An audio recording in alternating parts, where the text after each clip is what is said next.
जय हिंद साथियों, मैं अनिल कुमार फिर से अपने यूट्यूब चैनल में आप लोगों का स्वागत करता हूं। दोस्तों, आज के सेशन का मेरा जो टॉपिक है क्लास 12th का जो हिस्ट्री है उसका जो छठा लेसन है मुगल दरबार इतिवृत्ति द्वारा इतिहास का पुनर्निर्माण। आज हम लोग इसी के संदर्भ में क्या करेंगे कि आपको चर्चा करेंगे। तो ये जो लेसन है, ठीक है ना, मुगल दरबार वाले, इससे क्या है कि आपके बोर्ड एग्जाम में कई सारे प्रश्न जो होते हैं वो आपको पूछे जाते हैं। तो साथियों, चलिए आज के सेशन को हम लोग शुरू करते हैं। अगर इससे पहले के अगर आप 5 क्लास को नहीं देखे हैं तो आप हमारे चैनल के प्लेलिस्ट में जाकर आप उसे देख लेंगे। तो चलिए साथियों, आज के सेशन को शुरू करते हैं। तो देखिए, आज के सेशन का मेरा जो पहला प्रश्न है वो क्या कह रहा है। देखिए, कह रहा है कि मुमताज एवं शाहजहां की पुत्री का नाम क्या था। तो देखिए, ऑप्शन ए कह रहा है जहां आरा और रोशन आरा, गौहर आरा, ये सभी। तो इसका जो राइट आंसर हो जाएगा ना, ये सभी हो जाएगा। तो देखिए, तो मुमताज और शाहजहां के कुल 14 संतान हुए, जिसमें से आपको 7 जो थे वो आपको जीवित बचे, जिसमें से 3 जो है उसके पास पुत्री थी और 4 जो है वो आपको पुत्र थे। तो जानिए वो 4 पुत्र कौन कौन थे। तो देखिए, तो एक है सबसे पहले आपको दारासिको, यानी कि शाहजहां के जितने भी संतान है सब में जो सबसे ज्यादा पढ़ा लिखा था वो आपको दारासिको था, ठीक है ना। दूसरे नंबर का जो था वो आपको औरंगजेब था। क्या है? औरंगजेब, जो कि आपको एक सुन्नी मुसलमान था और यह आपको अपना जो शासन चलाया बाद में वो आपको कुरान के आधार पर चलाया। उसके बाद जो है साथियों, तीसरा वह आपको शाह सुजा। उसके बाद जो है चौथा वह आपको मुराद बख्श। क्या है? मुराद बख्श। तो इस प्रकार से शाहजहां के पास जो टोटल संतान है वो आपको कितने हैं? तो आपको 7। एक देखिए, इस तरफ 3, ये तीनों जो है वो आपको पुत्री है। क्या है? पुत्री है। इधर आपको ये याद रखना है। और इधर जो है ये चारों ये आपको पुत्र है। क्या है?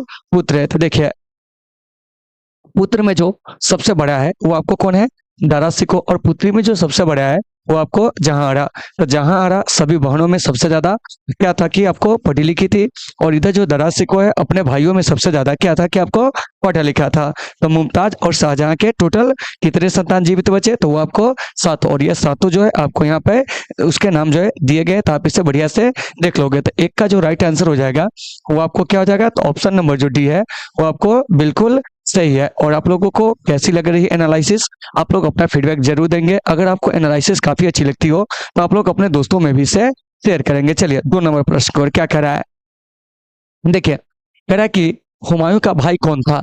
तो साथियों, ऑप्शन ए कह रहा है कमरान, अस्करी, हिंदाल, ये सभी। तो ये सभी जो है वो आपको हुमायूं का क्या था कि आपको भाई था। तो यहाँ से एक बात आती है कि हुमायूं कौन था। तो देखिए, तो हुमायूं जो था वो आपको दूसरा मुगल बादशाह था, यानी कहने का मतलब हुआ कि बाबर का पुत्र था और दूसरा मुगल बादशाह था। तो हुमायूं का शासनकाल क्या था? तो याद रखिएगा कि 1530 से 1540 जो है वो आपको हुमायूं का क्या है कि आपको पहले टर्म का शासनकाल है। दूसरे टर्म में जो इसका शासनकाल था वो आपको 1555 से 1556, यानी कि हुमायूं जो है 1530 से 1540 तक लगातार 10 वर्षों तक शासन किया था। फिर उसके बाद 15 साल वो क्या रहा था कि आपको निर्वासित जीवन जो था वो आपको व्यतीत किया था। तो कभी कभी आपके एग्जाम में प्रश्न पूछ लिया जाता है कि हुमायूं के द्वारा जो लड़े गए युद्ध है उस युद्ध का क्रम जो है वो आपको बताइए। तो देखिए, तो हुमायूं द्वारा जो लड़े गए युद्ध है उस युद्ध के अगर हम क्रम की बात करते हैं साथियों, तो उस युद्ध के क्रम को याद रखने के लिए आपको क्या है, एक छोटा सा ट्रिक याद रखना है। क्या याद रखना है? तो देखिए, ट्रिक इसका यह हो जाएगा साथियों कि आपको दे क्या है, दे, ठीक है ना। उसके बाद क्या है, ध्यान दीजिएगा, दे 24। क्या है? दे, याद रखिएगा, 24 कहाँ जानते हैं? तो आपको मच्छीवाड़ा में। क्या है? दे 24 मच्छीवाड़ा में। इस ट्रिक को अगर आप याद रखते हैं तो यहाँ से हुमायूं द्वारा लड़े गए सारे युद्धों का क्रम आपको याद रहेगा। देखिए, सबसे पहले ट्रिक को पढ़ लीजिए। दे 24 मच्छीवाड़ा में, मतलब कि आप किसी को 24 रुपया उधार दिए और आप उसको कह रहे देने के लिए कहाँ जानते हैं? तो आपको मच्छीवाड़ा में। तो देखिए, तो एक सबसे पहले देश से जो हो जाएगा वो हो जाएगा आपको देवरा का युद्ध। क्या हो जाएगा? देवरा का युद्ध, या आपको दोहरिया का युद्ध। क्या हो जाएगा? दोहरिया का युद्ध। तो देखिए, तो देवरा या दोहरिया का युद्ध यह हो जाएगा पहला। दूसरा जो हो जाएगा वो आपको 6 से चौसा का युद्ध। क्या हो जाएगा? चौसा का युद्ध। देखिए, सब कुछ आपको अच्छे से याद रखना है। उसके बाद है साथियों तीसरा वो है ब।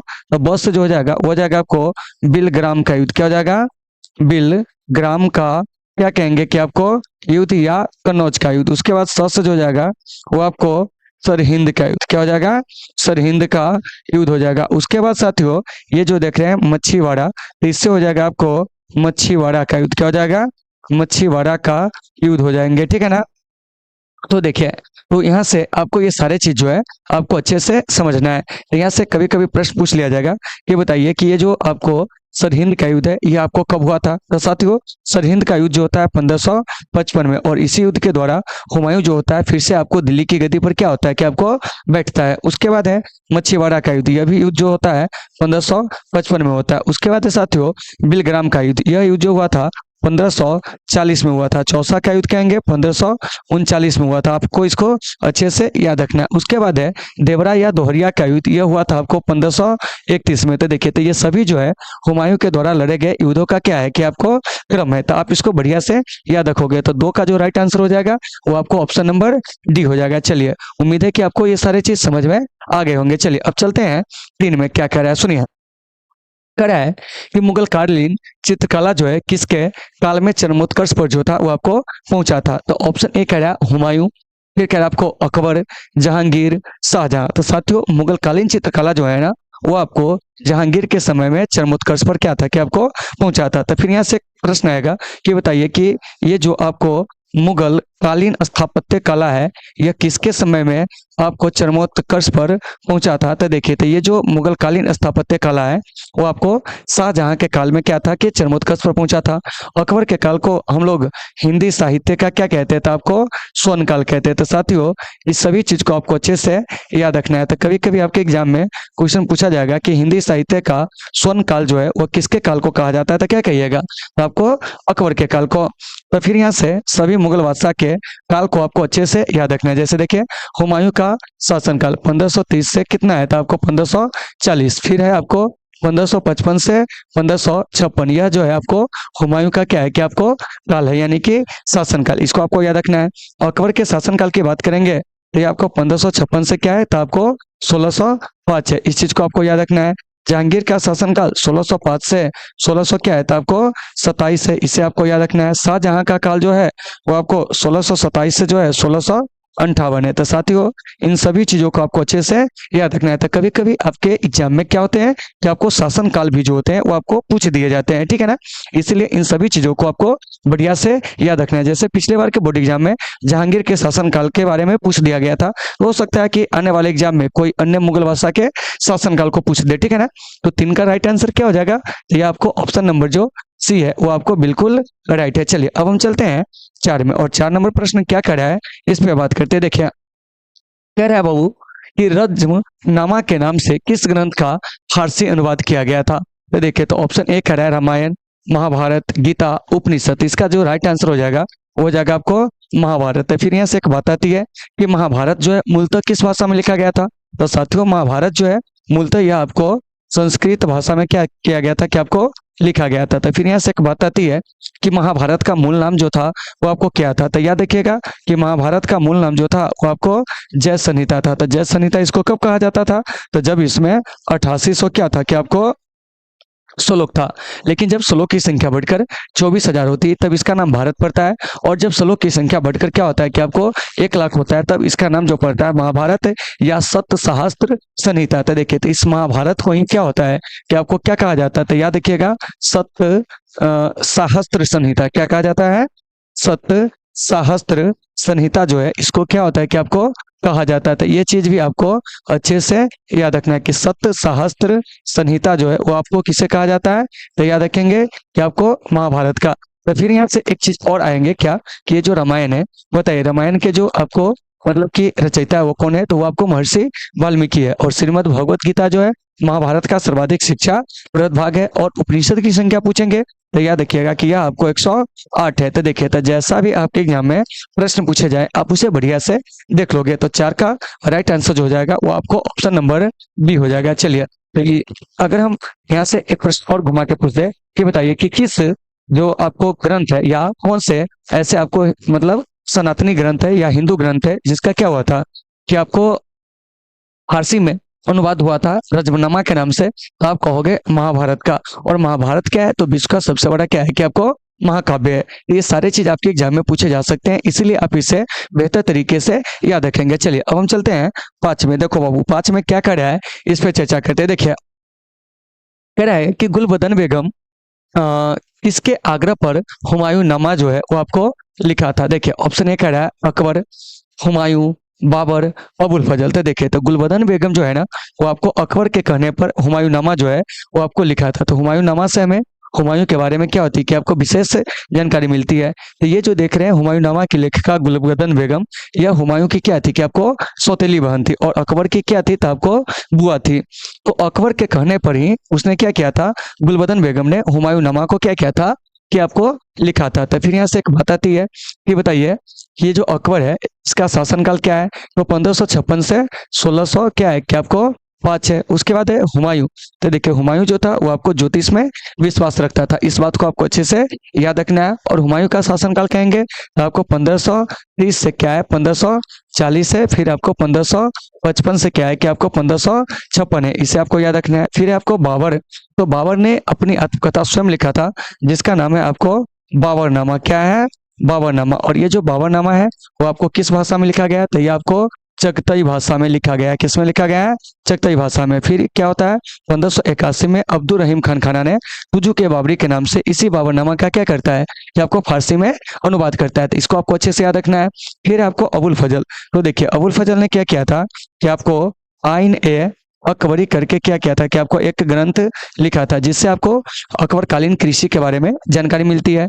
इसके अलावा इसने क्या किया था कि आपको अकबर नामा को क्या किया था कि आपको लिखा था। तो अगर मैं आपसे प्रश्न पूछूं ये बताइए कि अकबरनामा किसने लिखा था, आइन अकबरी किसने लिखा था, तो क्या कहिएगा जानते हैं?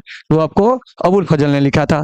और अबुल फजल कौन था? तो अकबर के दरबार का शाही इतिहासकार था। तो 5 का जो राइट आंसर हो जाएगा वो आपको ऑप्शन नंबर जो ए है वो आपको बिल्कुल जो है वो आपको सही आंसर है। तो आपके एग्जाम में जैसे भी प्रश्न पूछा जाए आप उसे बढ़िया से देख लोगे। चलिए अब हम चलते हैं 6 में। 6 नंबर प्रश्न हमारा क्या कर रहा है साथियों, इस पे चर्चा करते हैं। देखिए कर रहा है कि बादशाहनामा किसने लिखा है। देखिए तो सबसे पहले जान लीजिए ये जो बादशाहनामा है ना, इस बादशाहनामा से हमें विशेषकर शाहजहां के बारे में क्या होती है कि आपको जानकारी मिलती है। तो देखिए तो ऑप्शन ए कह रहा है फैजी, उसके बाद है आपको अबुल फजल, अब्दुल हमीद लाहौरी, उसके बाद है निजामुद्दीन अहमद। इसका जो राइट आंसर हो जाएगा ना अब्दुल हमीद लाहौरी। और इसी अब्दुल हमीद लाहौरी के देखरेख में क्या होता है कि आपको ताजमहल जो होता है वो आपको बनता है। जबकि ताजमहल के जो वास्तुकार होते हैं वो आपको उस्ताद ईसा होते हैं, ठीक है ना, लेकिन ताजमहल इसी के देखरेख में बनता है। और इसी का एक जो कृति है वो आपको बादशाहनामा है। और यह आपको इंडिया एग्जाम 2016-17 का पूछा गया क्या है कि आपको प्रश्न है, इसे आपको याद रखना है। फिर यहाँ से एक बात आती है फैजी। तो देखिए तो ये जो फैजी है ना ये अबुल फजल का बड़ा भाई था और इसने क्या किया था कि आपको गणित ग्रंथ जो है लीलावती, क्या है लीलावती, उसका इसने क्या किया था जानते हैं कि आपको फारसी में जो है वो आपको अनुवाद किया था। तो कभी कभी आपके एग्जाम में प्रश्न पूछ लिए जाएंगे कि बताइए कि संस्कृत ग्रंथ लीलावती का फारसी में अनुवाद कौन किया था, तो हम क्या कहेंगे फैजी, जो कि अबुल फजल का क्या था कि आपको भाई था। और इसके बारे में बताए थे कि अबुल फजल जो है इसने आइन अकबरी और आपको अकबरनामा जैसे ग्रंथों की क्या किया कि आपको रचना किया। और ये जो देख रहे हैं निजामुद्दीन अहमद, इसने क्या किया कि आपको तबकात, क्या है कि आपको तबकात ए अकबरी जो है इसने क्या किया कि आपको लिखा है। तो आपसे प्रश्न पूछा जाए कि बताइए कि तबकात ए अकबरी किसके द्वारा लिखा गया है। तो देखिए तबकात ए अकबरी जो है वो आपको निजामुद्दीन अहमद के द्वारा क्या है कि आपको लिखा गया है। तो देखिए तो जैसे भी आपके एग्जाम में प्रश्न आए आप उसे बढ़िया से देख लीजिएगा और इससे हमें अकबरकालीन इतिहास के बारे में क्या होती है कि आपको जानकारी मिलती है। तो ये जो देख रहे हैं 6, इसका जो राइट आंसर हो जाएगा वो आपको क्या हो जाएगा जानते हैं, तो आपको ऑप्शन नंबर सी जो है वो इसका बिल्कुल सही आंसर है। चलिए 7 में क्या कर रहा है सुनिए, कह रहा है कि यस्सा यानी कि राजकीय नियम किसने लागू किए थे। तो देखिए ऑप्शन ए कह रहा है तैमूर, उसके बाद कह रहा है चंगेज खां, बाबर, अकबर। तो इसका जो राइट आंसर हो जाएगा वो आपको कौन हो जाएगा जानते हैं, तो आपको चंगेज खां। और चंगेज खां जो था वो कहाँ का शासक था ये भी जान लीजिए। तो देखिए ये जो चंगेज खां था ये आपको मंगोलिया का शासक था। कहाँ का शासक था? मंगोलिया का। वहीं आपको तैमूर लंग जो था वो आपको क्या था कि आपको तुर्की का था। कहाँ का था? तुर्की का था। और कभी कभी आपके एग्जाम में ये प्रश्न पूछ लिए जाते हैं कि तैमूर लंग ने भारत पर आक्रमण कब किया था। तो ये आपको 1398 ईस्वी में जो है वो आपको क्या किया था कि आपको आक्रमण किया था, ठीक है ना। तो ये सारे चीज आपके एग्जाम में पूछे जाते हैं। फिर है आपको बाबर। तो देखिए बाबर मुगल वंश के भारत में क्या थे कि आपको संस्थापक थे और इसका शासनकाल क्या है, तो आपको 1526 से 1530। इसका मतलब ये हुआ कि देखिए कि बाबर जो है ठीक ना 1526 में मुगल वंश की स्थापना करता है और 1530 में जो होता है बेचारा का देहांत हो जाता है, ठीक है ना। 4 साल का ही इसका क्या होता है कि आपको कार्यकाल होता है। उसके बाद है आपको अकबर। तो अकबर को भारत में मुगल वंश का क्या होता है कि आपको वास्तविक संस्थापक कहा जाता है। तो अगर मैं आपसे प्रश्न पूछूं कि बताइए कि मुगल वंश का वास्तविक संस्थापक कौन था, तो क्या कहिएगा? तो आपको अकबर। और जबकि सीधे संस्थापक पूछेंगे तो वो जाएगा आपको बाबर, ठीक है। तो देखिए, तो बाबर के द्वारा बहुत सारे चीजें हैं जो आपको जानना है, ठीक है ना। जैसे बाबर सबसे पहले आता है, आने के बाद वो क्या करता है कि पानीपत का युद्ध लड़ता है। पानीपत के युद्ध के बाद वो क्या होता है कि आपको खंडवा का युद्ध लड़ता है, फिर आपको चंदेरी का युद्ध लड़ता है, फिर वो आपको घाघरा का लड़ता है, और उसके बाद वो क्या हो जाता है कि आपको मर जाता है। तो इसको आप ऐसे भी याद रख सकते हो बाबर के बारे में कि देखो, ये बाबर है, क्या है? बाबर है। तब बाबर सबसे पहले क्या होता है कि बाबर आया, क्या हुआ? ये आपको बाबर आया। तो आने के बाद यह सबसे पहले क्या किया जानते हैं? ये देखिए, तो यह आपको पानी पिया, क्या पिया? पानी पिया, इसको आपको याद रखना है। उसके बाद जो है वो आपको खाना खाया, क्या खाया? खाना खाया। और खाना खाने के बाद वो क्या होता है जानते हैं? कि आपको चाय पिया, क्या पिया? चाय पिया। इस ट्रिक को याद रखिएगा। चाय पीने के बाद वो क्या होता है कि आपको घर गया, क्या हुआ? घर गया। और घर जाने के बाद जो होता है वह मर गया, क्या हो गया? मर गया। अब बात को समझिए कि बाबर क्या हुआ कि आपको सबसे पहले आया, आया तो क्या किया? पानी पिया, क्या हुआ? पानी पिया। हम लोग के घर में भी पहले मेहमान आता है तो हम उसको क्या कहते हैं? पानी पिलाते हैं। फिर उसको खाना खिलाते हैं, खाना खाने के बाद दोपहरिया में उसको चाय पिलाते हैं, ठीक है ना। फिर हम रिक्वेस्ट करते हैं कि आप रुक जाइए, लेकिन बहुत सारे मेहमान जो होते हैं नहीं रुकते हैं, वो कहते हैं कि हम घर जाएंगे, ठीक है ना। और घर जाने के क्रम में इसकी क्या हो जाती है कि आपको मृत्यु हो जाती है, क्या हो जाती है? मृत्यु हो जाती है, ठीक है ना। बस ये एक ट्रिक है, इसको बस ऐसे समझिए। तो देखिए, तो सबसे पहले यहाँ पर समझिए कि पद से जो हो जाएगा वो आपको क्या हो जाएगा। तो बाबर ने क्या किया कि आपको पानीपत का जो युद्ध है वो आपको क्या किया कि आपको सबसे पहले लड़ा, ठीक है ना। और इब्राहिम लोदी को परास्त किया, और इसी के द्वारा क्या होता है कि भारत में जो होता है आपको मुगल वंश की स्थापना होती है। फिर खाना खाया, मतलब खानवा का युद्ध जो है वो आपको लड़ा। फिर आपको चाय पिया, तो इसका मतलब है कि आपको चंदेरी का युद्ध लड़ा। फिर आपको घर गया, मतलब घाघरा का युद्ध लड़ा। और उसके बाद है आपको मर गया, अर्थात बाबर की मृत्यु हो जाती। तो यहाँ पर समझिए कि बाबर ने पानीपत का पहला युद्ध लड़ा था। कब लड़ा था?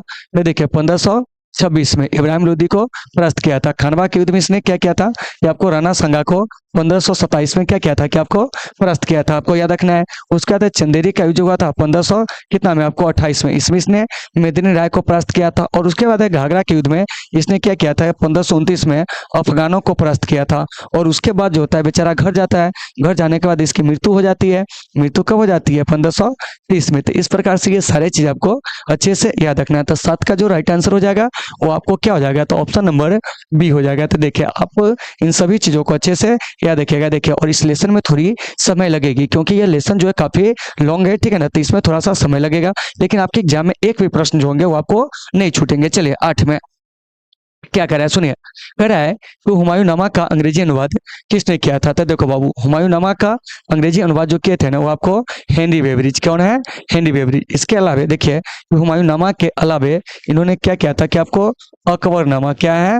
अकबरनामा का भी क्या किए थे कि आपको अंग्रेजी में अनुवाद किए थे। और इधर जो देख रहे हैं जैरेट और ब्लाचमैन, इसने क्या किया था जानते हैं? कि आपको आइन ए अकबरी का, क्या है? आइन ए अकबरी का जो होता है वो आपको अंग्रेजी में अनुवाद करता है। तो ये सारे चीज आपको अच्छे से याद होने चाहिए। तो इसका जो राइट आंसर हो जाएगा वो आपको ऑप्शन नंबर क्या हो जाएगा? ये आपको ए हो जाएगा। चलिए आगे क्या कर रहा है सुनिए। कह रहा है कि लाडली बेगम किसकी पुत्री थी? तो देखिए, तो लाडली बेगम जो है ना साथियों, यह आपको दिए गए ऑप्शन में देखिए नूरजहां, मुमताज, अस्मा बेगम, ठीक है ना, अस्मत बेगम होना चाहिए जहां रात। इसका जो राइट आंसर हो जाएगा हो जाएगा आपको नूरजहां। नूरजहां और आपको अली कुली बेग जो इस्तजलू था, उस दोनों से यह लाडली बेगम क्या हुई थी कि आपको उत्पन्न हुई थी, ठीक है ना। तो इसका राइट आंसर जो हो जाएगा आपको ये हो जाएगा। बाद में नूरजहां जो होता है 1611 में जहांगीर से क्या करता है कि आपको विवाह करता है। फिर आपको मुमताज, मुमताज और शाहजहां के बारे में क्या है कहने की आवश्यकता है नहीं, ठीक है ना। और मुमताज शाहजहां की ही पुत्री थी कौन? तो आपको जहांआरा।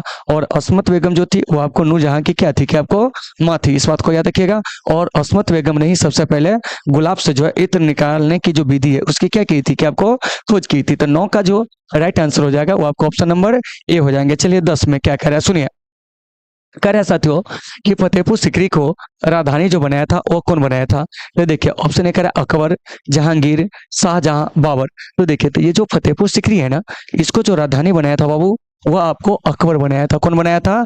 अकबर। कब बनाया था? तो ये आपको 1571 ईस्वी में बनाया था। तो इसको आपको अच्छे से याद रखना है। तो देखिए, तो यहाँ पे और भी चीज हम इसके बारे में जान सकते हैं। जैसे देखिए कि अकबर जो है क्या करता है कि आपको राजधानी को परिवर्तित करके आगरा से, कहाँ से?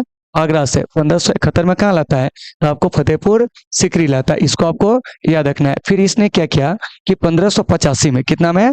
1585 में राजधानी को परिवर्तित करके क्या होता है कि फतेहपुर सिकरी से आपको लाहौर लाता है। तो कभी कभी प्रश्न पूछ लिया जाता है कि बताइए कि किस मुगल बादशाह ने राजधानी को 1585 में परिवर्तित करके फतेहपुर सिकरी से लाहौर लाया था? तो हम क्या कहेंगे? तो आपको अकबर। तो ये सारा चीज आपको अच्छे से याद होनी चाहिए, ठीक है ना।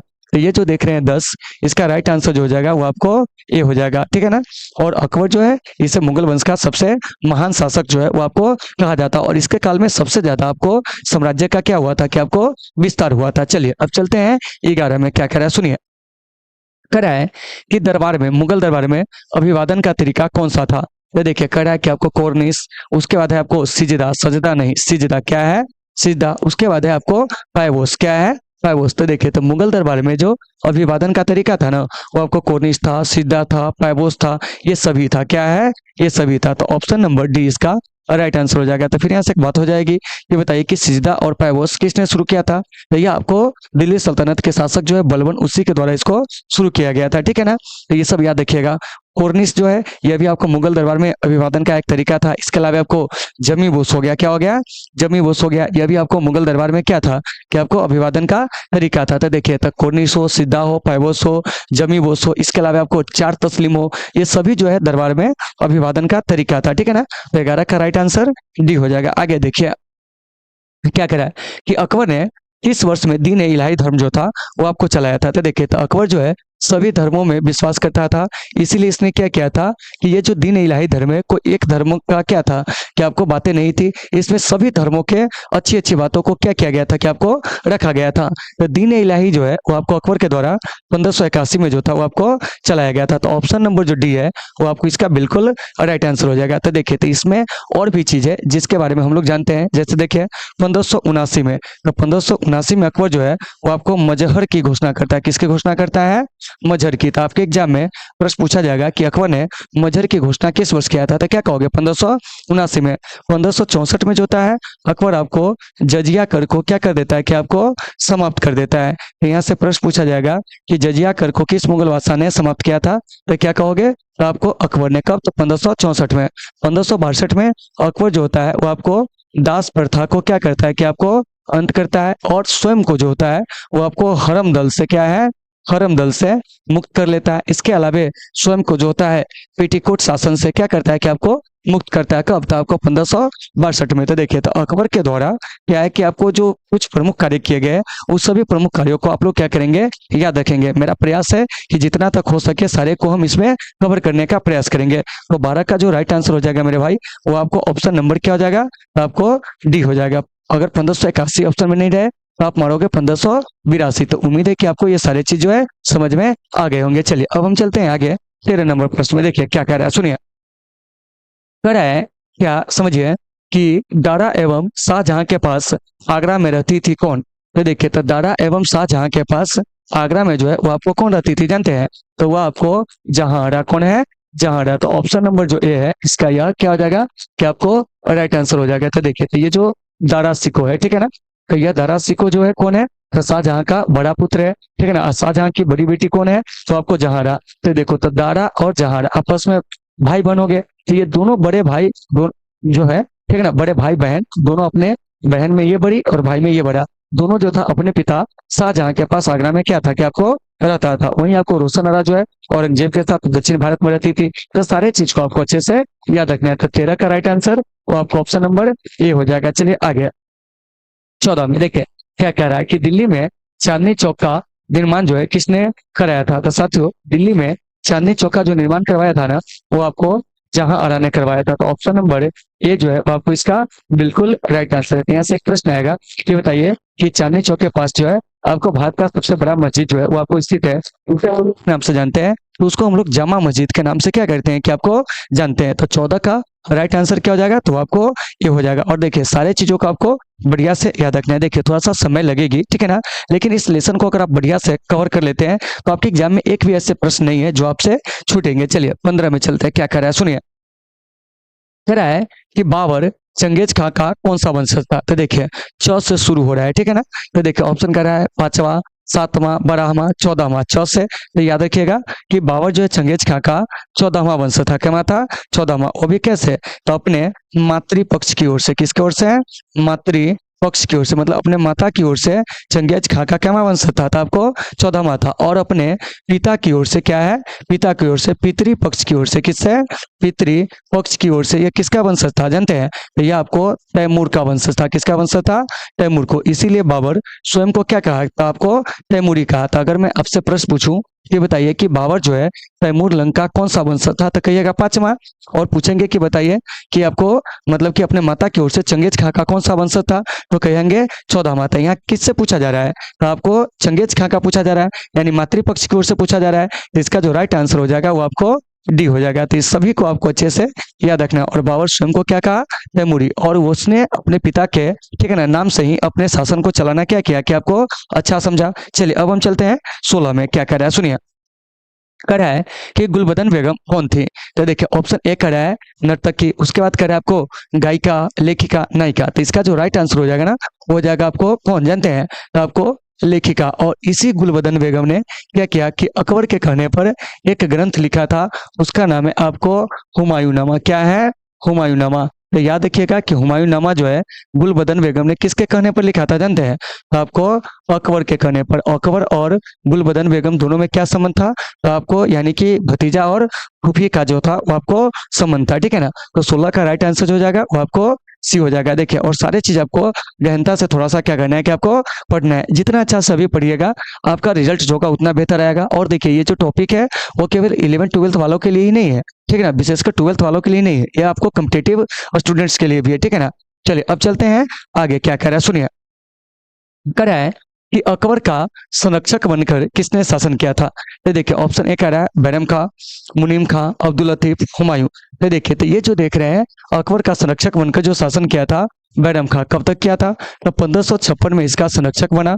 और 1560 तक यह क्या हुआ था कि अकबर के संरक्षक बनकर जो है आपको शासन किया था। बाद में क्या होता है कि बैरम खां की जो होती है वो आपको हत्या कर दी जाती है। क्या कर दी जाती है, हत्या कर दी जाती है 1500 कितना में, तो आपको 61 में। तो इस बात को भी आपको अच्छे से याद रखना है, ठीक है ना। 61-62 है, 1561-62 में बैरम खां की जो होती है हत्या होती है गुजरात के पाटन नामक जो जगह होता है वहीं पर, ठीक है ना। एक साजिश के तहत इसकी हत्या कर दी जाती है। तो अकबर जब राजा बनता है तो वो आपको 14 साल से भी कम उम्र का रहता है। तो ऐसे परिस्थिति में ये जो आप देख रहे हैं कौन जानते हैं, बैरम खां, वो आपको अकबर के संरक्षक बनकर शासन करता है। लेकिन अकबर जो होता है ना वो अपने धाय माता महामनगा के प्रभाव में आकर इसको संरक्षक के पद से हटा देता है। दूसरी बात कि अकबर जो है वो बैरम खां के बाद वजीर का जो पद होता है उसको क्या कर देता है कि आपको समाप्त कर देता है। तो इन सभी चीजों को आपको अच्छे से याद रखना है। तो 17 का जो राइट आंसर हो जाएगा वो आपको ऑप्शन नंबर ए हो जाएगा। तो ये सभी चीज आपको बढ़िया से देख लेना। चलिए 18 नंबर प्रश्न का जो आंसर है वो आप दीजिए, बड़ा ही अच्छा प्रश्न है, ठीक है ना। चलिए देखिए क्या कह रहा है, कह रहा है कि अकबर के समय, ठीक है ना, राजकुमारों को अधिकतम कितने का मनसबदार जो था वो आपको बनाया गया था। तो साथियों अकबर के समय राजकुमारों को अधिकतम जो था वो आपको 12,000 का मनसबदार जो था वो आपको बनाया गया था। तो फिर यहाँ से एक बात आती है कि बताइए कि ये जो मनसबदारी व्यवस्था है इसके द्वारा शुरू किया गया था। तो देखिए मनसबदारी व्यवस्था जो है अकबर के द्वारा जो होता है वो आपको शुरू किया जाता है कब, तो आपको 1573-74 में, ठीक है ना। तो देखिए तो मनसब का मतलब क्या होता है, तो आपको पद, ओहदा या दर्जा होता है। क्या होता है, दर्जा होता है। तो अकबर के समय में राजकुमार जो है अधिकतम कितने का मनसबदार हुआ करते थे, तो आपको 12,000 का। इस सब बात आपको अच्छे से याद रखना है। और अकबर कौन थे, तो मुगल वंश का आपको वास्तविक संस्थापक थे। तो 18 का राइट आंसर ऑप्शन नंबर क्या हो जाएगा, तो आपको डी हो जाएगा। चलिए 19 में क्या कह रहा है सुनिए। कह रहा है कि भारत का अंतिम मुगल सम्राट जो था वो आपको कौन था, मतलब भारत का अंतिम मुगल बादशाह कौन था। तो साथियों भारत का जो अंतिम मुगल बादशाह थे वो आपको बहादुर शाह जफर थे, जिन्हें 1857 की क्रांति में भाग लेने के कारण अंग्रेज जो होते हैं इन्हें कहाँ निर्वासित कर देता है जानते हैं आपको, रंगून में, जहां 1862 में इनकी क्या हो जाती है कि आपको मृत्यु हो जाती है। तो ये सभी चीज आपको अच्छे से याद होनी चाहिए और आपके एग्जाम में ये सब पूछे जाते हैं। और बहादुर शाह जफर का जो शासन काल है, ठीक है ना, वो क्या है, 1838 से 1800 कितना है, तो आपको 57 है, ठीक है ना। ये सब चीज आपको अच्छे से याद रखना है। और पूछेंगे कि मुगल वंश के संस्थापक कौन था, तो कहिएगा कि वह आपको बाबर था। तो देखिए, तो यहाँ से जो भी मुगल बादशाह है सबके शासन काल को भी आपको अच्छे से याद रखना है। और इधर जो देख रहे हैं मोहम्मद शाह, तो मोहम्मद शाह को रंगीला बादशाह के नाम से क्या करते हैं कि आपको जानते हैं। तो देखिए, तो ये आपको रंगीला बादशाह के नाम से जाना जाता है। तो इसको रंगीला बादशाह क्यों कहते हैं मोहम्मद शाह को, क्योंकि इसको सुंदर युवतियों के प्रति क्या था कि आपको रुझान था। जैसे देखते होइएगा कि हम लोग के समाज में भी कुछ पुरुष होते हैं, ठीक है ना, जो बेचारे सिंगल ना होते हुए भी क्या करते हैं कि आपको सबको बताते हैं कि हम आपको सिंगल है, क्या है, सिंगल है, ठीक है ना। तो देखिए, पुरुषों की बात में मत आना है कि वो कभी सिंगल होता ही नहीं है, ठीक है ना। जो बोल दिया कि हम सिंगल है, समझ जाइए कि भैया वो डबल है, क्या है, डबल है। तो ये जो देख रहे हैं ना मोहम्मद शाह, यह इसी प्रकार का आदमी था, ठीक है ना। इससे जैसे कोई पूछता था आर यू सिंगल, ये बोलता था या बेबी या, मतलब कि हम जो है क्या है, सिंगल है। फिर अगले दरवाजे पे जाता था कहीं, इससे फिर कोई पूछता था कि तुम सिंगल हो, तो हम सिंगल है, ठीक है ना। मतलब इसको सुंदर युवतियों के प्रति क्या था कि आपको काफी ज्यादा रुझान था, इसीलिए इसको कहा जाता था रंगीला बादशाह, ठीक है ना। औरंगजेब, तो देखिए औरंगजेब का नैतिकता बड़ा बढ़िया था, इसीलिए इसको कहा गया आपको जिंदा पीर, क्या कहा गया, जिंदा पीर, ठीक है ना।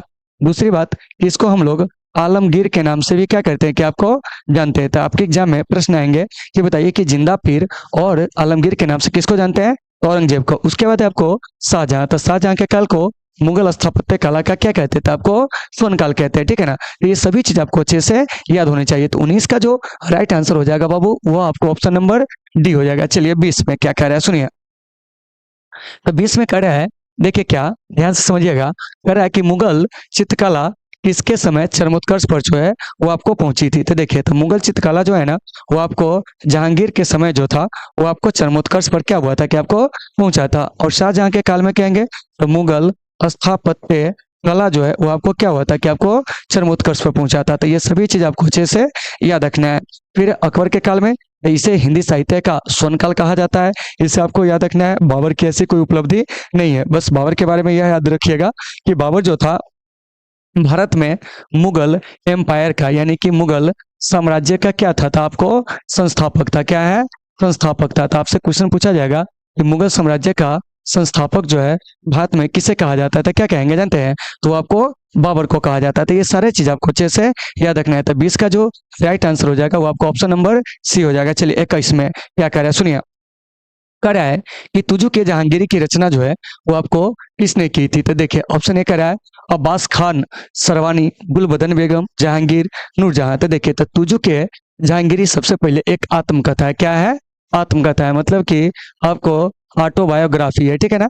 तो ये जो वो तुजु की जहांगीरी आत्मकथा है वो किसका है, जहांगीर का। और इसको लिखने वाला भी जो है ना वो आपको कौन है जानते हैं, तो आपको जहांगीर है। दो मुगल बादशाह, एक आपको बाबर और एक आपको जहांगीर, जिसने अपनी आत्मकथा जो था ना वो आपको स्वयं लिखा था। तो 21 का राइट आंसर जो हो जाएगा वो आपको सी हो जाएगा। चलिए अब हम चलते हैं 22 में क्या कर रहा है सुनिए।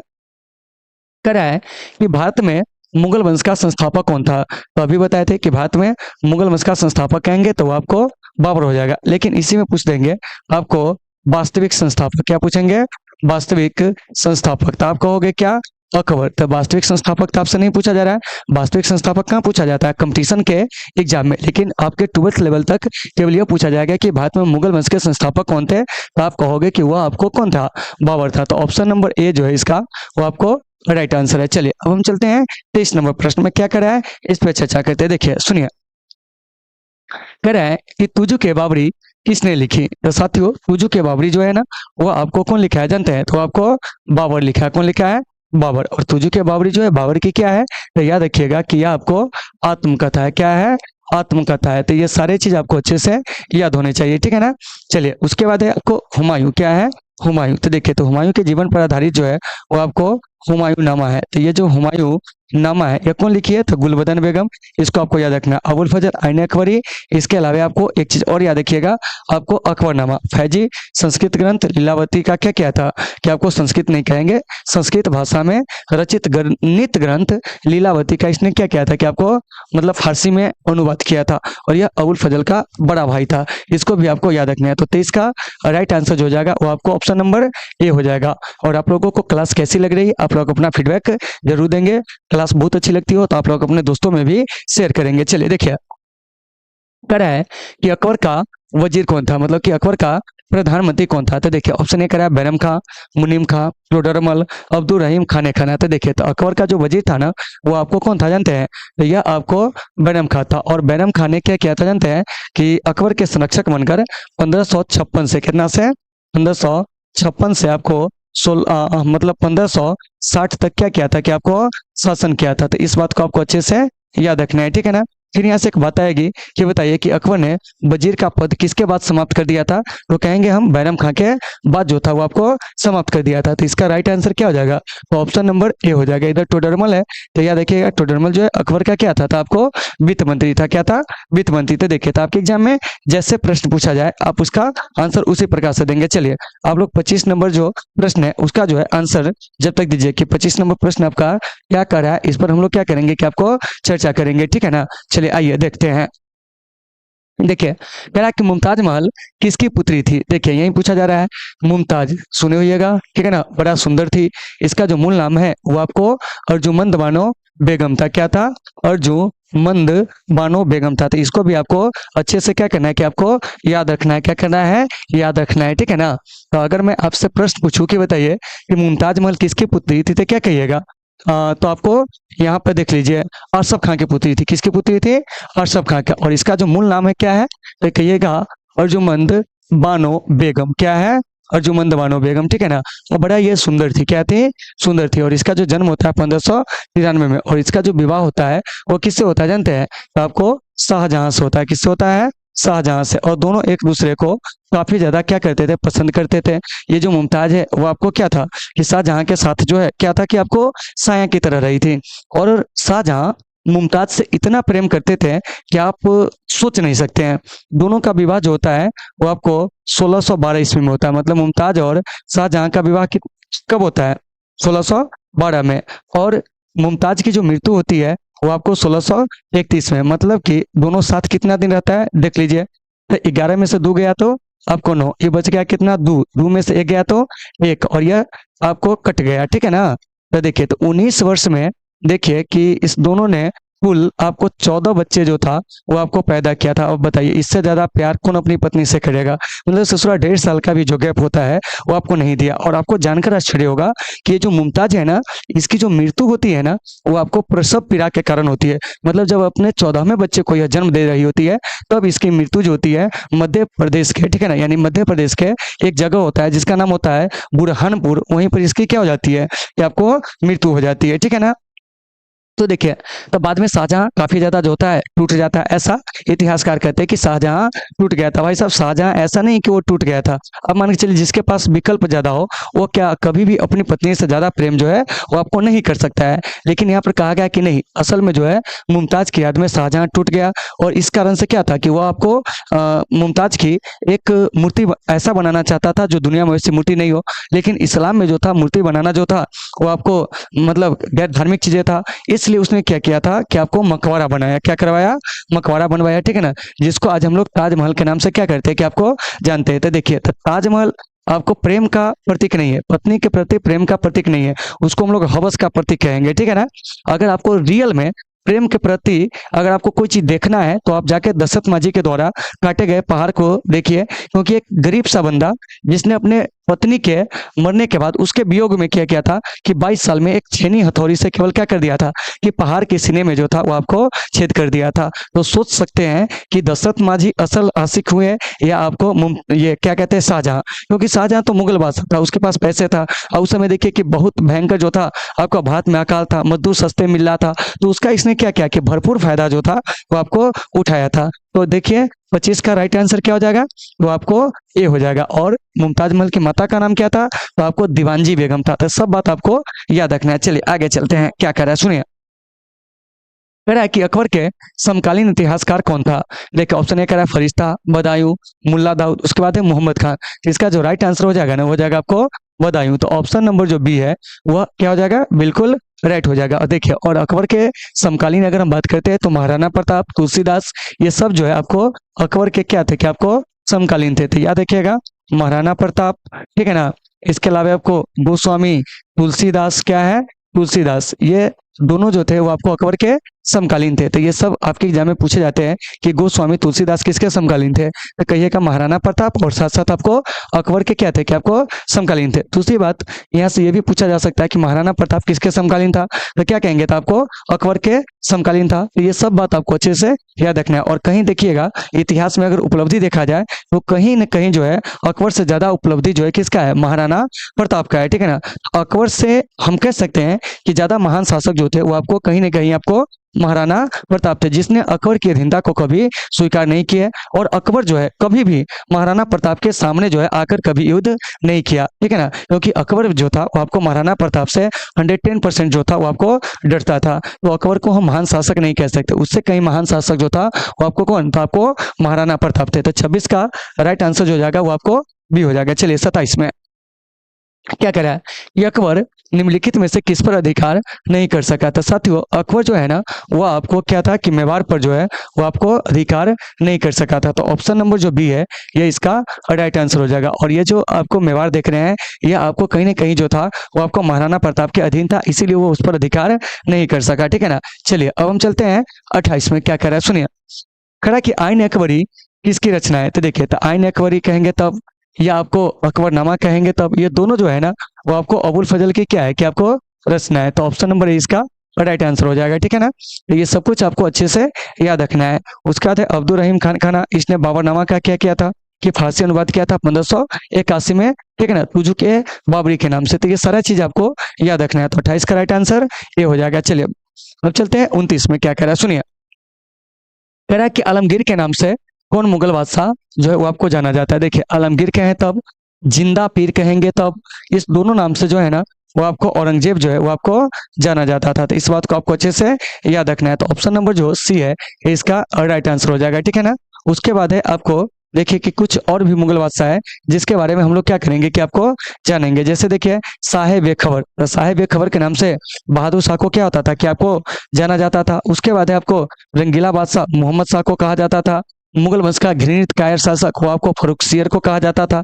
तो देखिए, तो आपके एग्जाम में जैसे प्रश्न पूछे जाए आप उसे बढ़िया से देख लोगे। और इस सभी मुगल बादशाह के शासनकाल के बारे में हम चर्चा किए थे, इसलिए इस पर हम विशेष चर्चा जो है नहीं कर रहे हैं। तो ये जो 29 देख रहे हैं ना इसका राइट आंसर क्या हो जाएगा, तो आपको सी हो जाएगा। चलिए 30 में कह रहा है कि आईन अकबरी कितने भागों में विभक्त है। तो आपको बताए थे कि ये जो आईन अकबरी है साथियों यह आपको क्या है कि आपको 5 भागों में विभक्त है। लेकिन आईन ए अकबरी के अनुसार देखिए अगर पूछेंगे कि बताओ कि भूमि जो है ये आपको कितने भागों में विभक्त है, तो देखिए तो आईन अकबरी के अनुसार भूमि कहेंगे ना तो ये आपको 4 भागों में, कौन कौन, तो देखिए तो एक हो जाएगा आपको पोलज, पोलज के बाद हो जाएगा आपको परती, परती के बाद हो जाएगा आपको छच्छर, क्या हो जाएगा छच्छर, और उसके बाद जो हो जाएगा वो आपको बंजर, क्या हो जाएगा बंजर। तो देखिए तो आईन अकबरी के अनुसार ये जो आप भूमि देख रहे हैं कितने भागों में विभक्त है, तो ये आपको 4 भागों में विभक्त है, ठीक है ना। और सीधे पूछेंगे आईन अकबरी कितने भागों में, तो क्या कहोगे 5। तो इसका राइट आंसर क्या हो जाएगा, तो आपको डी हो जाएगा। तो आपको फंसना नहीं है, फंसना मना है, ठीक है ना। चलिए अब चलते हैं आगे 31 नंबर में। और आप लोगों को क्लास कैसी लग रही है अपना फीडबैक जो है जरूर दीजिएगा, ठीक है ना। क्योंकि देखिए आपके फीडबैक से, ठीक है ना, हमें जो होता है मोटिवेशन मिलता है। और इस वजह से क्या होता है कि हम आपके लिए चाहते हैं कि एकदम अच्छे कंटेंट लाए, आपको अधिक से अधिक जानकारियां दें, ठीक है ना, जो आपके फ्यूचर के लिए बेस्ट हो, ठीक है ना। आगे देखिए क्या कह रहा है कि औरंगजेब ने अपने जीवन का अंतिम भाग जो बिताया था वो आपको कहाँ बिताया था। तो साथियों औरंगजेब जो होता है ना अपने जीवन का अंतिम भाग वह जो बिताता है ना वो आपको दक्षिण भारत में। तो यहाँ से एक बात आती है कि औरंगजेब की मृत्यु कब हुई थी। तो साथियों औरंगजेब की मृत्यु के बारे में आपके बोर्ड एग्जाम में भी खूब पूछा जाता है।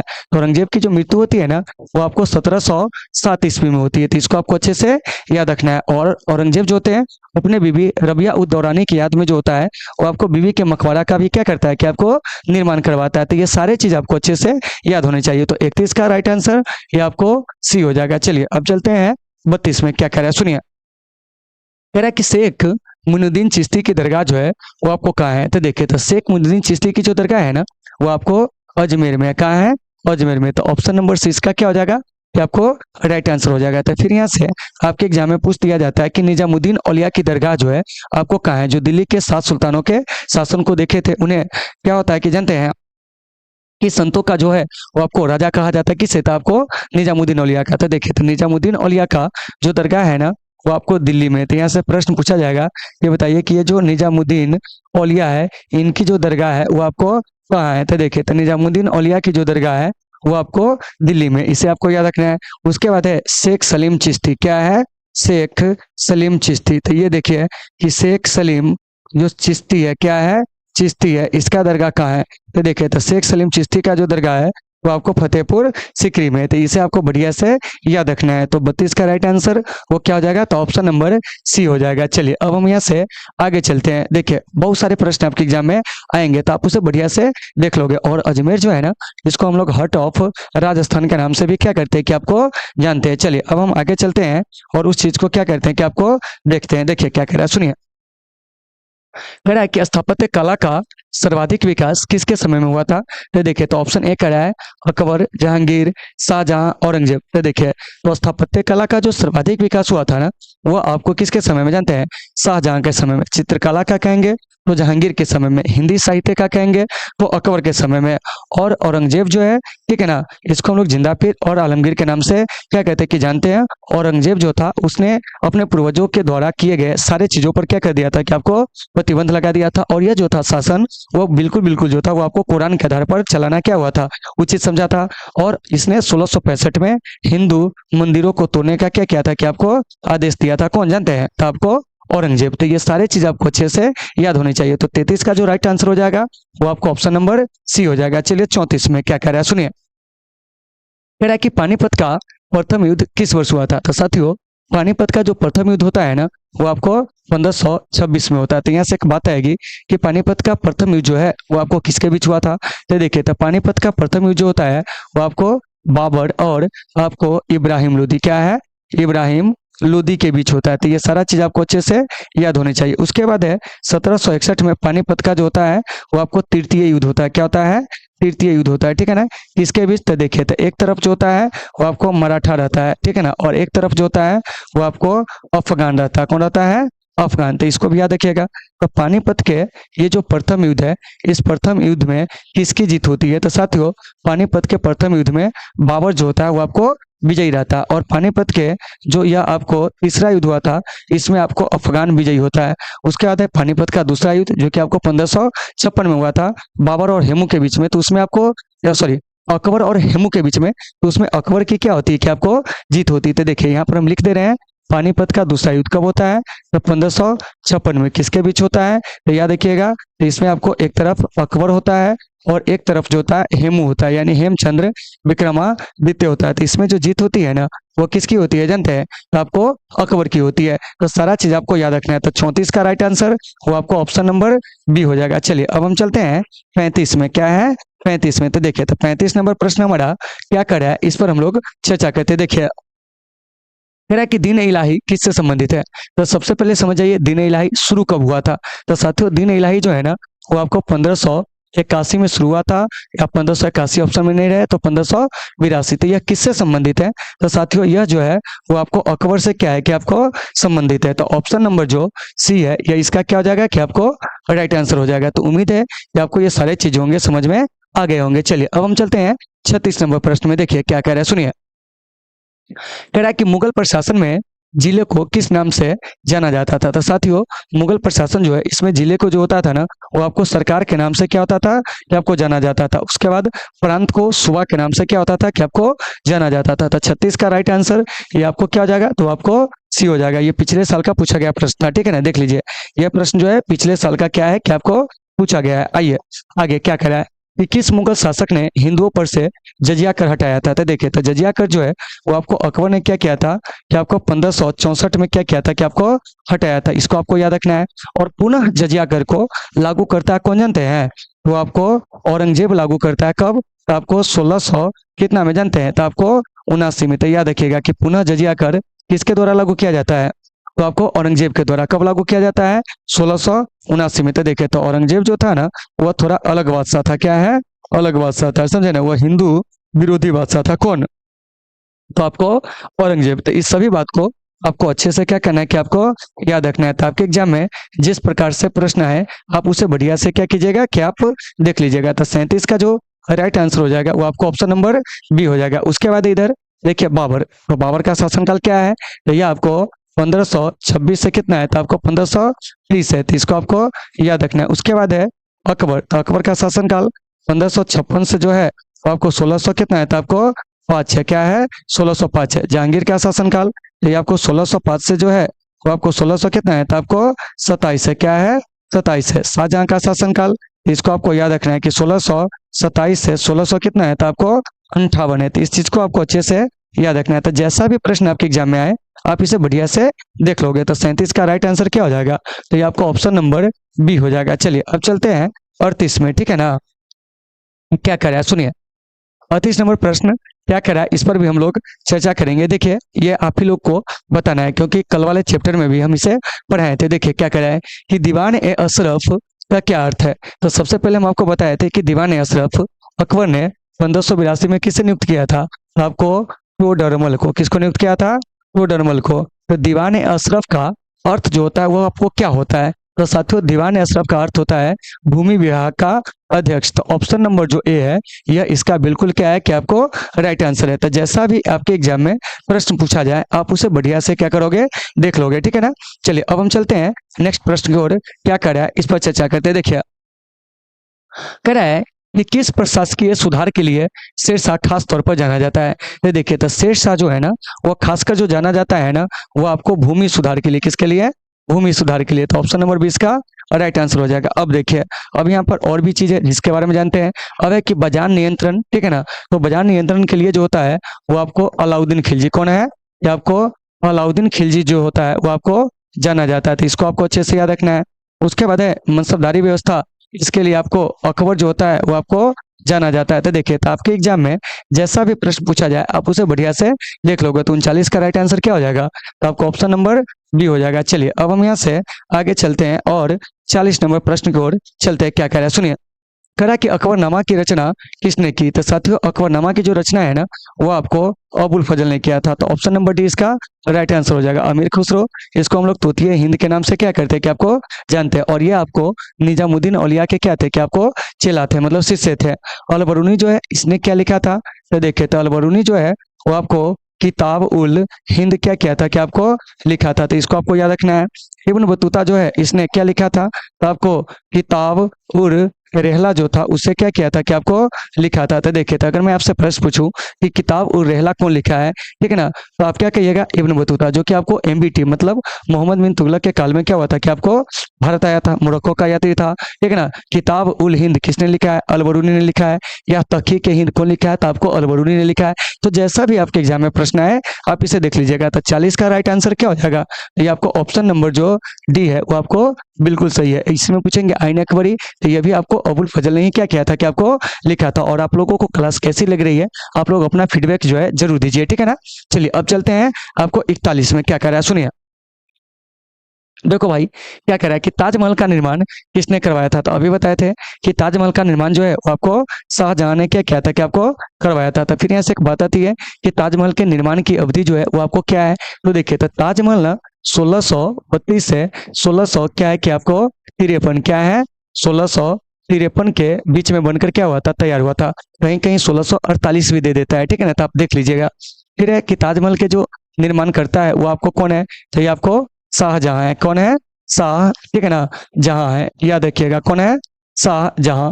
उसके बाद साथियों फिर प्रश्न आएगा, ये जो मतलब ताजमहल है, इसके जो वास्तुकार थे वो आपको कौन थे? तो साथियों, ताजमहल के जो वास्तुकार थे ना, वो आपको उस्ताद ईसा थे। कौन थे? उस्ताद ईसा थे। और ताजमहल अब्दुल हमीद लाहौरी की देखरेख में बनकर तैयार हुआ था। और इस ताजमहल को यूनेस्को ने अपने विरासत सूची में जो शामिल किया था वो आपको 1983 में। और दुनिया के 7 आश्चर्यों में इसे शामिल किया गया था 2007 में। तो प्रश्न पूछेंगे कि बताइए कि ये जो ताजमहल है दुनिया के 7 आश्चर्य में कब शामिल हुआ था? 2007 में। तो इसको आपको याद रखना है। दूसरी बात आपको क्या याद रखना है, ये भी समझिए, ये जो आपको ताजमहल है ये आपको किस नदी के तट पर है? तो साथियों यह आपको यमुना नदी के क्या है कि आपको तट पर है। तो इन सभी चीजों को आपको अच्छे से याद रखना है। तो 41 का जो राइट आंसर है वो आपको क्या हो जाएगा? तो ऑप्शन नंबर जो डी है वो आपको बिल्कुल जो है वो आपको राइट आंसर है। चलिए 42 का जो मतलब 42 नंबर प्रश्न है उसको आप लोग देख लीजिए कि क्या कर रहा है 42 में, ठीक है ना। उसके बाद फिर हम लोग क्या करेंगे कि आपको आगे बढ़ेंगे, क्या बढ़ेंगे? आगे बढ़ेंगे। पहले आप उसको बढ़िया से देख लीजिए, ठीक है ना। और नहीं समझ में आए तो आप हमें कमेंट करके जरूर बताइएगा। देखिए यहाँ पे कितना अच्छा प्रश्न है, अभी बताए थे, ठीक है ना। नाम से ही पता चलता है। देखिए कह रहा है कि भारत में सुलह है कुल की नीति का अनुसरण जो है वो आपको किसने किया था या इसका प्रतिपादन किसने किया था? तो सभी मुगल बादशाह में जो था अकबर क्या था कि आपको बढ़िया था, ये सभी लोगों को साथ लेकर चलने में विश्वास किया। तो सुलह है कुल की नीति का अनुसरण कहेंगे तो कौन किया था? तो आपको अकबर, और अकबर को मुगल वंश का क्या कहा जाता था? आपको वास्तविक संस्थापक कहा जाता है। तो इसको आपको बढ़िया से याद रखना है। चलिए अब चलते हैं 43 में, क्या कह रहा है सुनिए। कह रहा है कि जजिया किससे लिया जाता था? तो देखिए ऑप्शन ए कह रहा है व्यापारियों से, बुद्धिजीवियों से, सैनिकों से, जिम्मियों से। तो जजिया जो लिया जाता था ना वो आपको जिम्मियों से, और जजिया को अकबर ने कब समाप्त कर दिया था? तो जजिया कर जो था अकबर 1564 में क्या करता है कि आपको समाप्त कर देता है। कौन जानते हैं? तो आपको अकबर। लेकिन इसी जजिया को पुनः जो है आपको 1679 में कौन लेकर आता है? तो आपको औरंगजेब। तो 43 का जो राइट आंसर हो जाएगा ना वो आपको डी हो जाएगा। और कैसी लग रही है आप लोगों को क्लास? आप लोग अपना फीडबैक जो है जरूर देंगे। चलिए अब चलते हैं 44 में, क्या कह रहा है सुनिए। कह रहा है कि ताजमहल किस नदी के किनारे स्थित है? अभी बताए थे। तो साथियों ताजमहल जो है वो आपको यमुना नदी के किनारे स्थित है। कहाँ? तो ये आपको आगरा में, और आगरा जो है कहाँ है? तो ये आपको उत्तर प्रदेश में। कहाँ है? उत्तर प्रदेश में। तो इसको आपको बढ़िया से याद रखना है। तो ये जो देख रहे हैं आप 44, इसका राइट आंसर जो हो जाएगा वो आपको बी हो जाएगा। चलिए 45 में क्या कह रहा है सुनिए। कह रहा है कि अकबर ने टोडरमल को दीवान अशरफ कब नियुक्त किया था? तो देखिए अकबर ने टोडरमल को 1500 क्या है जानते हैं कि आपको 82 में जो है आपको दीवान अशरफ नियुक्त किया था। तो इसका राइट आंसर जो हो जाएगा वो आपको ये हो जाएगा। उसके बाद है आपको अकबर ने 1583 में इलाही संबत, क्या है?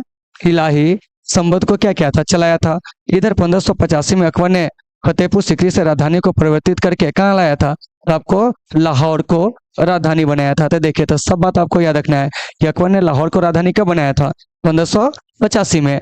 इलाही संबत कब चलाया था? 1583 में। 1582 में क्या किया था? तो आपको टोडरमल को दीवान अशरफ जो है वो आपको नियुक्त किया था, मतलब भूमि विभाग का अध्यक्ष नियुक्त किया था। तो 45 का राइट आंसर वो आपको ऑप्शन नंबर ये हो जाएगा। चलिए अब हम चलते हैं 46 में। 46 नंबर प्रश्न हमारा क्या कर रहा है इस पर हम लोग चर्चा करेंगे। देखिए यहाँ सुनिए, बड़ा आसान क्वेश्चन है, इसको आप लोग बढ़िया से देख लीजिए। देखिए क्या कह रहा है सुनिए। कह रहा है कि बुलंद दरवाजा कहाँ है? देखिए कितना आसान क्वेश्चन है, बताया थे ना। तो देखिए तो इस बुलंद दरवाजा का निर्माण अकबर ने क्या किया था जानते हैं? गुजरात विजय के उपलक्ष्य में करवाया था। तो ये जो आपको बुलंद दरवाजा है ये आपको फतेहपुर सीकरी में है, और यह भारत का सबसे ऊंचा क्या है कि आपको दरवाजा है। तो 46 का राइट आंसर जो हो जाएगा वो आपको ए हो जाएगा। चलिए अब चलते हैं 47 में, क्या कह रहा है सुनिए। कह रहा है कि अकबर का वित्त मंत्री कौन था? अभी थोड़ा देर पहले बताए थे कि अकबर का जो वित्त मंत्री है वो आपको टोडरमल था। कौन था? टोडरमल था। ऑप्शन नंबर सी इसका राइट आंसर हो जाएगा। बाकी बिरबल देख रहे हैं, मानसी देख रहे हैं, टोडरमल देख रहे हैं, अबुल फजल देख रहे हैं, अब मतलब अब्दुल रहीम खान खाना हो गया, फैजी हो गया, ठीक है ना। ये सभी जो है अकबर के दरबार के क्या थे कि आपको नवरत्न थे। उसी नवरत्न में से एक टोडरमल भी था जो कि आपको वित्त मंत्री था, ठीक है ना। तो इसका सही आंसर जो हो जाएगा वो आपको सी हो जाएगा। चलिए 48 में क्या कह रहा है सुनिए कि शेरशाह ने चौसा के युद्ध में किसे पराजित किया था? तो देखिए तो शेरशाह ने चौसा के युद्ध में क्या किया था? हुमायूं को परास्त किया था। तो देखिए तो ये जो आपको चौसा का युद्ध है ये आपको कब हुआ था? तो देखिए तो यह आपको 25 जून, ठीक है ना, 1539 को यह युद्ध जो था वो आपको हुआ था। किसके बीच? था आपको शेर खान और आपको हुमायूं के बीच। और इस युद्ध को जीतने के बाद क्या होता जानते हैं कि शेर खान ने शाह की उपाधि धारण किया और आगे वह शेर शाह के नाम से क्या हुआ कि आपको प्रसिद्ध हुआ। तो 48 का राइट आंसर आपको बी हो जाएगा। और हुमायूं इस युद्ध में हारने के बाद बड़ी मुश्किल से क्या होता है कि निजाम नामक भिश्ती के माध्यम से अपनी जान को क्या करता है कि आपको बचाता है, ठीक है ना। तो इस सभी चीज को आपको अच्छे से याद रखना है, तब जाकर हुमायूं क्या क्या कर मतलब हुमायूं जो है वो आपको एक दिन के लिए उस निजाम नामक भिश्ती को क्या होता है कि आपको मतलब राजा बनाता है, और वो एक ही दिन में वो भिश्ती जो होता है निजाम नामक भिश्ती वो आपको चमड़े का सिक्का जो होता है क्या करता है कि आपको जारी करता है, ठीक है ना। देखिए ये भी कितनी दिलचस्प कहानी है, ठीक है ना। 48 के बाद अब हम लोग चलेंगे 49 में। क्या करा है जरा सा समझिए। कह रहा है कि जहांगीर का शासनकाल क्या है, देखिए अभी पूछ दिया। तो साथियों जहांगीर का जो शासनकाल है ना वो आपको कितना है, तो 1605 से क्या कहेंगे जानते हैं, तो आपको 1627। तो ऑप्शन नंबर डी इसका राइट आंसर हो जाएगा। चलिए अब देख लीजिए, अब है बाबर का शासनकाल, यहाँ पर दिया हुआ है, जिसका दिया है हम उसका लिख दे रहे हैं। तो बाबर का शासनकाल 1526 से 1530। अकबर का शासनकाल देखिए यहाँ पर दिया हुआ है, तो अकबर का शासनकाल क्या है, तो 1556 से 1605 है। देखिए तो सभी मुगल बादशाह के शासनकाल को हम पीछे भी क्वेश्चन सब में लिखे हैं, तो आप उसको वहां से भी क्या करेंगे कलेक्ट कर लेंगे, ठीक है ना। तो ये जो 49 नंबर है इसका राइट आंसर क्या हो जाएगा, तो आपको डी हो जाएगा। चलिए 50 में क्या करा है कि सुलह ए कुल का शाब्दिक मतलब जो है क्या है, तो देखिए तो सुलह ए कुल का जो शाब्दिक मतलब है ना वो आपको सार्वभौमिक शांति है। तो ऑप्शन नंबर जो सी है यह इसका क्या हो जाएगा कि आपको राइट आंसर हो जाएगा। तो सुलह ए कुल की नीति का अनुसरण कौन किया था, तो आपको मुगल बादशाह जो अकबर है उसी ने क्या किया था कि सुलह ए कुल की नीति का अनुसरण किया था। तो 50 का राइट आंसर वो आपको सी हो जाएगा। चलिए आगे क्या करा है कि 1556 में पानीपत की दूसरी लड़ाई में अकबर ने किसे हराया था। तो अभी बताए थे थोड़ा देर पहले कि पानीपत की दूसरी लड़ाई 1556 में होता है, जिसमें अकबर ने किसे हराया था जानते हैं, हेमू को, या इन्हीं को कहते हैं हम लोग हेमचंद विक्रमादित्य। फिर यहाँ पर नादिर शाह, इसने 1739 में भारत पर आक्रमण किया था और कोहिनूर हीरा को लूट लिया था। और नादिर शाह को हम लोग ईरान का क्या कहते थे, आपको नेपोलियन कहते हैं। तो ये जो 51 है इसका राइट आंसर क्या हो जाएगा, तो आपको सी हो जाएगा। और अकबर यह युद्ध जो होता है बैरम खां की सहायता से क्या होता है कि आपको जीतता है, मतलब कि अकबर नाम के लिए राजा रहता है। असल लड़ाई जो होता है पानीपत का दूसरा लड़ाई वो आपको बैरम खां और हेमू के बीच होता है, ठीक है ना।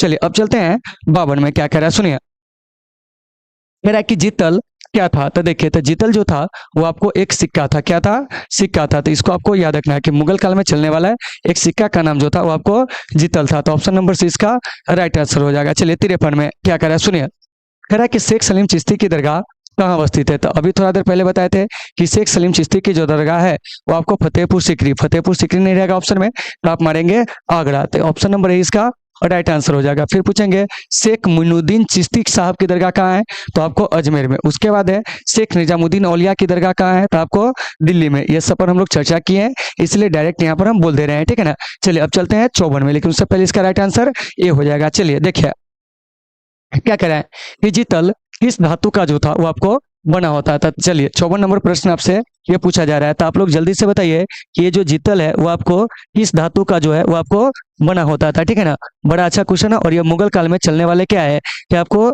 सिक्के हैं, और अक्सर ऐसे सिक्के जो होते हैं वो आपके एग्जाम में जो होते हैं आजकल क्या होते हैं कि आपको बहुत ज्यादा जो होते हैं वो आपको पूछे जाते हैं, ठीक है ना। चलिए तो जल्दी से आप लोग कमेंट बॉक्स में जो है इसका आंसर जो है वो आप दीजिए कि आखिरकार ये जीतल जो है वो आपको क्या था, ठीक है ना। चलिए जल्दी बताइए। तो देखिए कह रहा है सोना, चांदी, तांबा, पीतल। तो देखिए तो ये जो जीतल होता था ना साथियों, यह तांबे का सबसे छोटा सिक्का होता था। क्या होता था, तांबे का सबसे छोटा सिक्का। मतलब मुगल काल में चलने वाले तांबे के सबसे छोटे सिक्के को क्या कहा जाता था, जीतल कहा जाता था। तो ये जो देख रहे हैं 54 इसका राइट आंसर सी हो जाएगा। चलिए अब चलते हैं 55 में। क्या कह रहा है इस पर भी हम लोग बात करेंगे। देखिए कह रहा है कि बाबरनामा किस भाषा में लिखा गया है। तो साथियों बाबरनामा जो है ना वो आपको तुर्की भाषा में क्या है कि आपको लिखा गया है, लेकिन 1581 में, कितना में, 1581 में इसका क्या हुआ था कि आपको फारसी अनुवाद हुआ था। किस नाम से जानते हैं, तो आपको तुजुक ए बाबरी के नाम से। किसके नाम से, तुजुक ए बाबरी के नाम से। तो तुजुक ए बाबरी के नाम से इसका फारसी अनुवाद कौन किया था, इसका अनुवाद किया था आपको अब्दुल रहीम, क्या कहेंगे जानते हैं, तो आपको खान ए खाना। कौन है, अब्दुल रहीम खाना ने इसका क्या किया था कि आपको फारसी अनुवाद किया था, ठीक है ना।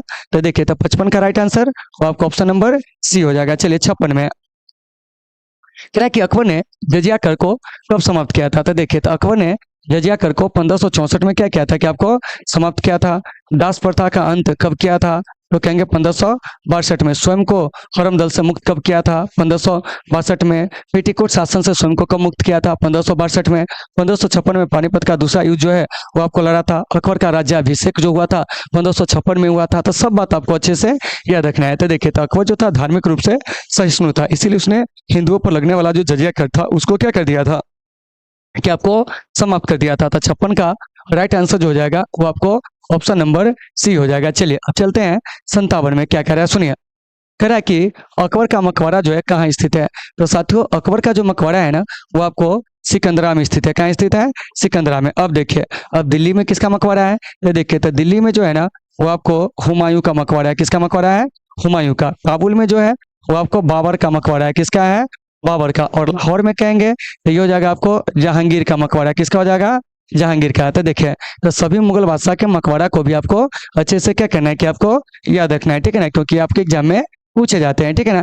तो 57 का right answer option number D हो जाएगा। चलिए 58 में क्या करा है, थोड़ा सा ध्यान से समझिएगा। कह रहा है कि अकबर के दरबार का प्रख्यात गायक कौन था? तो साथियों, अकबर के दरबार में जो प्रख्यात गायक था वो आपको कौन था जानते हैं? तो आपको तानसेन था। तो ऑप्शन नंबर जो ए है यह इसका क्या हो जाएगा कि आपको राइट आंसर हो जाएगा। चलिए अब आगे चलते हैं। क्या कह रहा है सुनिए। कह रहा है कि सुलह कुल की नीति का अनुसरण जो किया था कौन किया था? तो साथियों, सुलह कुल की नीति का जो अनुसरण किया था ना वो आपको अकबर किया था। कौन किया था? अकबर किया था। तो इसको आपको अच्छे से याद रखना है। तो आपके एग्जाम में जिस प्रकार से प्रश्न पूछे जाए आप उसे बढ़िया से देख लीजिएगा। इधर जो है आपको जहांगीर, तो जहांगीर का शासनकाल क्या है? 1605 से 1600 कितना है? तो आपको 27 है। उसके बाद है औरंगजेब का शासनकाल 1600 कितना से जानते हैं? तो आपको 58 से जो है वो आपको 1707 है। अकबर का 1556 से जो है वो आपको 1605 है। हुमायूं का कहेंगे तो आपको 1530 से कितना है? तो आपको 1540। फिर आपको 1555 से कितना है? तो आपको 1556। तो सारा चीज इसको आपको अच्छे से याद रखना है। हुमायूं 2 टर्म में शासन किया था, ठीक है ना। तो जैसा भी प्रश्न आपके एग्जाम में आए आप देख लीजिएगा। तो इसका जो राइट आंसर हो जाएगा ना वो आपको बी हो जाएगा। चलिए 60 में क्या कह रहा है कि पानीपत के प्रथम युद्ध में बाबर ने किसे पराजित किया था? तो साथियों, पानीपत के प्रथम युद्ध में बाबर जो होता है ना वो आपको इब्राहिम लोदी को पराजित करता है और भारत में मुगल वंश की क्या करता है कि आपको स्थापना करता है। फिर यहाँ से पानीपत के द्वितीय युद्ध में अकबर ने क्या किया था? हेमू को परास्त किया था। खंडवा के युद्ध में राणा सांगा को बाबर ने ही परास्त किया था। लेकिन यहाँ जो ऑप्शन है उस हिसाब से इसका जो आंसर हो जाएगा, सॉरी प्रश्न के हिसाब से वो आपको बी हो जाएगा, ठीक है ना। तो जैसा भी प्रश्न आपके एग्जाम में पूछा जाए आपको उसको बढ़िया से देख लेना है। तो उम्मीद है साथियों कि आपको ये सारे चीज होंगे समझ में आ गए होंगे, ठीक है ना। तो आज के इस सेशन को हम लोग यहीं पे विराम देते हैं, क्योंकि आपके एग्जाम में ठीक है ना पूछे जाने योग्य जो भी क्वेश्चन था सारे क्वेश्चन को हम लोग यहाँ से क्या किया एनालिसिस किए, ठीक है ना। खाली स्थान वाला जो क्वेश्चन है वो आपको रह गया है, ठीक है ना। तो जो आप चैप्टर को उल्टाइएगा, ठीक है ना, 6 लेसन को, खाली स्थान आपका सारा का सारा बनेगा। मिलान करने वाले जितने भी क्वेश्चन होंगे सारे के सारे आपको बन जाएंगे, क्योंकि ये जो एनालिसिस है वो काफी लॉन्ग हुई है। तो इसमें सारे के सारे क्वेश्चन आपको मुगल काल से पकड़े जाएंगे। तो चलिए साथियों, आज के सेशन को यहीं पे विराम देते हैं। मिलेंगे आपसे कल एक बेहतर क्लास के साथ। अगर आप लोगों को वीडियो अच्छी लगती हो तो आप लोग अपने दोस्तों में भी शेयर करेंगे, ठीक है ना। धन्यवाद।